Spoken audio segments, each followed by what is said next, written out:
Bearing का जीवन काल यानी कि बैरिंग की लाइफ सिर्फ एक फॉर्मूले से और विद एग्जांपल। आज के वीडियो में एग्जांपल के साथ में ये प्रूफ करके दिखा देंगे कि उस बैरिंग का जीवन काल यानी कि उसकी लाइफ कैसे निकलती है और कितनी निकलती है। इसके लिए वीडियो को बिल्कुल भी स्किप मत कीजिए, वीडियो पर रहिए अंत तक। तो स्वागत है आपका आपके अपने YouTube channel technical Shadab sir में। तो चलिए वीडियो शुरू करते हैं। वीडियो बड़ा इंटरेस्टिंग है, कोई एक एग्जांपल ले लेते हैं और फिर उसके बाद उसका फॉर्मूला भी बता देंगे। तो एग्जांपल लिया है हमने, बैरिंग नंबर लिया है 6308 का। अब ये वाला बैरिंग हमारा कौन सा होता है, सबसे पहले वो लिख लेते हैं। ये होता है हमारा बॉल बैरिंग। बॉल बैरिंग में भी दो तीन तरह की कैटेगरी आती है। ये होता है हमारा डीप ग्रूव का, यानी जो इसके ग्रूव्स होते हैं वो गहरे होते हैं, तो डीप ग्रूव का बॉल बैरिंग है। इसका एग्जांपल लेके चलते हैं। सबसे पहले बता देता हूं कि इसकी कुछ कंडीशंस होती है, तो सबसे पहले इसका एक फॉर्मूला लिख लेता हूं, उसी से बड़े आसानी से निकल के आ जाए। ये हो जाता है हमारा लाइफ 10, इसको डिनोट एसी से कर देते हैं, 6 डिवाइड बाय 60n,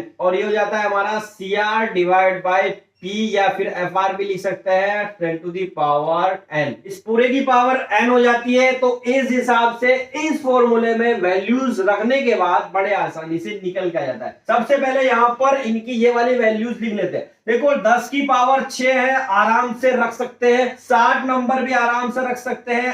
n कितना होगा, n जो इस बॉल बेरिंग का होता है, यानी कि ये जो नंबर है इसके लिए होता है 800 RPM पर अगर हम इसको चला रहे हैं। रोटेशनल हर कंडीशन हर इंडस्ट्री में अलग अलग होगी।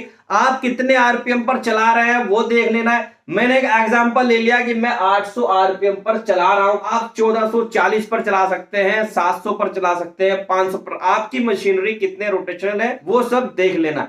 तो मैंने एग्जांपल ले लिया कि 800। ये खुद से डिसाइड करना पड़ेगा कि आपकी मशीन कितनी स्पीड पर चल रही है। आगे आ जाता है CR। CR का पूरा नाम होता है डायनामिक लोड रेटिंग। ये फिक्स होती है, हर बैरिंग की फिक्स होगी, गूगल पे और चार्ट में आपको आराम से मिल जानी। इस बैरिंग की जो ये CR होती है, यानी कि जो हमारी डायनामिक लोड रेटिंग होती है, वो 50.9 किलो न्यूटन होती है।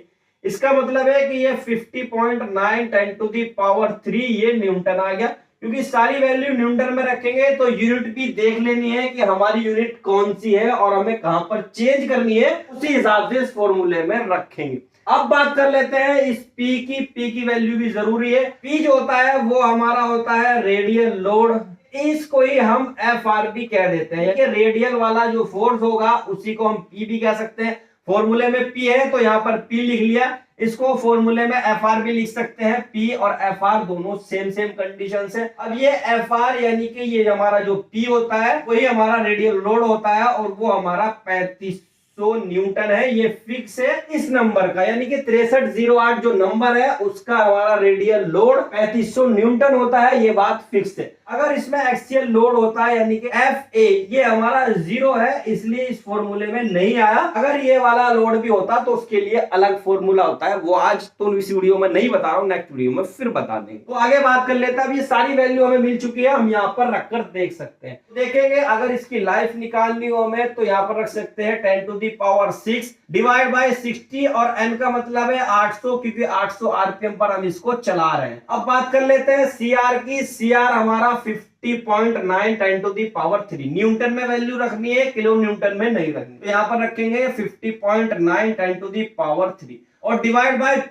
P देख सकते हैं कि रेडियल लोड है, यानी कि FR है। FR हमारा 3500 न्यूटन है, तो यहाँ पर रख सकते हैं 3500। ये सारी वैल्यू न्यूटन में है, ये वाली भी न्यूटन में बना ली। अब ये बात समझ में आती है कि ये n कहां से रखे और कितना रखे। देखिए आप कहीं भी सर्च करके देख सकते हैं, वैल्यू डायरेक्टली पुट अप कर देते हैं कि 3 रखनी है। लेकिन बता दो इसमें दो कंडीशंस आती है। दो तरह के बेरिंग में अलग अलग वैल्यू रखी जानी है। अगर हमारा बॉल बेरिंग होगा तो वैल्यू 3 रखेंगे, और अगर हमारा रोलर बेरिंग होगा, दो तरह के बेरिंग में बता रहा हूं, रोलर बेरिंग होगा तो 10/3 रखेंगे और बॉल बेरिंग होगा तो 3 रखेंगे। फिलहाल मैं बॉल बेरिंग की बात कर रहा हूं क्योंकि ये मेरा बॉल बेरिंग में आता है 6308 और ये डीप ग्रूव का है। तो यहाँ पर n की वैल्यू हम स्मॉल n की, देखिए ये वाला है हम आरपीएम लेंगे जितनी स्पीड पर हम चला रहे हैं, और स्मॉल n हम 3 लेंगे। अगर यही हमारा ये बॉल बेरिंग के लिए, यहाँ पर मैं लिख भी देता हूं, ये बॉल बेरिंग के लिए सपोज ये n हमारा, यहाँ पर लिख देता हूं, ये n हमारा 10 डिवाइड बाय 3 होगा। अगर हमारा ये बेरिंग रोलर बेरिंग हो जाएंगे, ये बात भी नोट कर लेना। तो यहाँ पर 3 आराम से रख सकते हैं क्योंकि बॉल बेरिंग की बात कर रहा हूं। तो इसकी कैलकुलेशन जब करके हम देखेंगे, यह आएगा हमारा 64 1100 आवर्स, इतने घंटे आ जाएगा। आप पूरी कैलकुलेशन करके देख भी सकते हैं। तो ये वाले जो घंटे आते हैं, ये वाली जो वैल्यू आती है, ये वाली जो लाइफ आती है, वो 90% में लेके चलते हैं। 100% कभी भी मत लेना, और कभी होती भी नहीं है। आप प्रैक्टिकल देखोगे इंडस्ट्री में, किसी का वायरिंग इससे ज्यादा भी चल सकता है और किसी का वायरिंग इससे कम भी चल सकता है। ये वैल्यू वो है जो कैलकुलेशन और टेक्निकल हिसाब से आती है, जो फॉर्मूले बने हैं उसके हिसाब से आती है। बाकी चलाने के ऊपर डिपेंड है कि आप लुब्रिकेशन किस हिसाब से, आपका वायरिंग का टेम्परेचर क्या है, लोड कितना है, लोड जितना लगना चाहिए उससे ज्यादा है या उससे कम है, वो सारी चीज डिपेंड करती है, उसकी केयर कितनी हो रही है। तो बेरिंग की लाइफ अलग अलग इंडस्ट्री में अलग अलग आ सकती है, लेकिन कैलकुलेशन के हिसाब से यही कैलकुलेशन होती है। बहुत स्मूथली है, बहुत छोटी है और बहुत इजीली ये बताया भी गया है एग्जांपल के साथ में। इसमें कोई डाउट हो, कोई कैलकुलेशन में क्वेरी हो, तो आप कमेंट करके पूछ सकते हैं। वीडियो कैसी लगी कमेंट में जरूर बताइए। वीडियो अच्छी लगी तो वीडियो को लाइक, चैनल को सब्सक्राइब और वीडियो को शेयर करना बिल्कुल ना भूलें। नेक्स्ट वीडियो में नेक्स्ट टाइम फिर मिलेंगे, तब तक के लिए